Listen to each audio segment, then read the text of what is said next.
حدیث پاک سنی حضرت ابو امامہ بن سہل بن حنیف رضی اللہ تعالیٰ عنہ حدیث کے راوی ہیں۔ اس حدیث کو امام نسائی رحمۃ اللہ تعالیٰ علیہ نے نقل کیا ہے۔ ارشاد فرماتے ہیں کہ اطراف مدینہ کے گاؤں میں سے ایک عورت بیمار ہو گئی۔ مدینہ کے ارد گرد گاؤں تھے، ان میں سے ایک عورت بیمار ہو گئی، بڑی مفلس تھی، غریب عورت تھی۔ تو نبی پاک صلی اللہ علیہ وسلم نہ اکثر اس کے بارے میں دریافت کرتے کہ بتاؤ اس بوڑھی اماں کا کیا حال ہے۔ ہمارے ہاں بھی خبریں آتی ہیں اخباروں میں، پوچھا جاتا ہے، لیکن کب؟ جب کسی بڑے آدمی کو کھانسی بھی لگ جائے، فلاں صاحب کو زکام ہو گیا اور ان کو فوری طور پر فلاں جگہ منتقل کر دیا گیا اور سیاسی اور سماجی سرگرمیاں انہوں نے معطل کر دی، تو یہ خبر سب جگہ بریک ہوتی، اس کو فوری طور پر آگے بڑھانے کی کوشش کی جاتی۔ ایک غریب عورت ہے، مدینے کے نہیں، مدینے کے اطراف میں جو گاؤں ہیں ان گاؤں کے رہنے والی ہے، اور اس کے نصیب دیکھو، اس کا مقدر دیکھو، ہر جگہ مدینے والے محبوب کے تذکرے۔ وہ کتنی نصیبوں والی عورت ہے جس کے بارے میں حضور کئی دفعہ پوچھتے کہ اس بیمار کا حال بتاؤ۔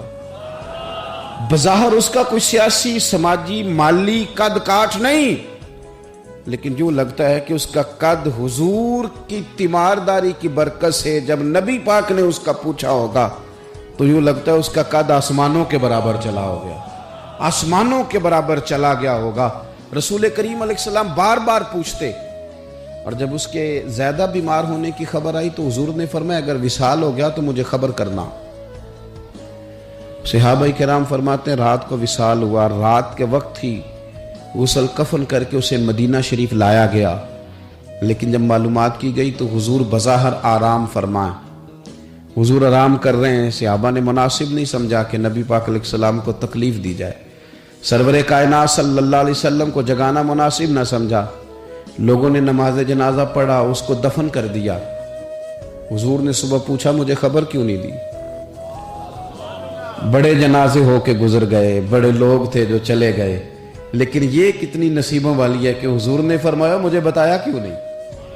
اب مجھے بتاؤ۔ او یارو ذرا غور کرنا، ساری دنیا گنبد خضرا پر، ساری دنیا حضور کی بارگاہ میں سلامی دینے، اور میرے نبی کریم صلی اللہ علیہ وسلم نے کیا فرمایا؟ فرمایا مجھے بتاتے نہیں اس کی قبر کہاں ہے؟ یعنی حضور قبر کا پتہ پوچھے محبوب؟ حضور تو ویسے کسی جگہ قریب سے گزر جائے نا تو اعلیٰ حضرت فاضل بریلوی فرماتے ہیں وہ جس سمت آ گئے ہیں کوچے بسا دیے ہیں، وہ تو علاقہ ویسے ہی مہک جاتا ہے، بس جاتا ہے۔ حضور قبر کہاں ہے؟ اس کا کوئی سیاسی قد کاٹ ہے؟ یہ کوئی بہت بڑے قبیلے کی ہے؟ حضور نے فرمایا دیکھو غریبی کو اعزاز اس طرح دینا، یہ میرا اسوہ حسنہ ہے، اس طرح غریبوں کے ساتھ سلوک کرنا، پھر غریب مایوس نہیں ہوں گے، پھر غریب خودکشیاں نہیں کریں گے، پھر غریب اپنے آپ کو معاشرے سے کٹا ہوا محسوس۔ کہاں ہے اس کی قبر؟ یا رسول اللہ اس قبرستان میں یہ قبر ہے، یہ میرے نبی پاک کا اعزاز ہے، یہ حضور کا اعزاز ہے۔ ویسے تو دوسرا جنازہ جائز نہیں، اگر وارث جنازہ نہ پڑھے تو پھر دوسرا جنازہ پڑھا جا سکتا ہے، لیکن حضور تو وارث ہے نا اپنی ساری امت کے۔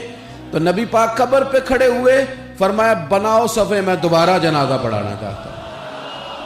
ایک دیہات میں رہنے والی مفلس عورت، ایک دیہات میں رہنے والی غریب عورت، وہ بی بی کہ جس کا کوئی بظاہر لمبا چوڑا نام نہیں، کوئی بڑے القابات سے پکارا نہیں جاتا، حضور نے 4 تکبیروں کے ساتھ امام نسائی نے لکھا ہے دوبارہ جنازہ پڑھایا، اور لوگوں کو بتایا کہ اس طرح کر کے اگر تم غریبی سے پیار کرو گے نا، ان کی مہک نے دل کے غنچے کھلا دیے ہیں، وہ جس راہ چل دیے ہیں کوچے بسا دیے ہیں۔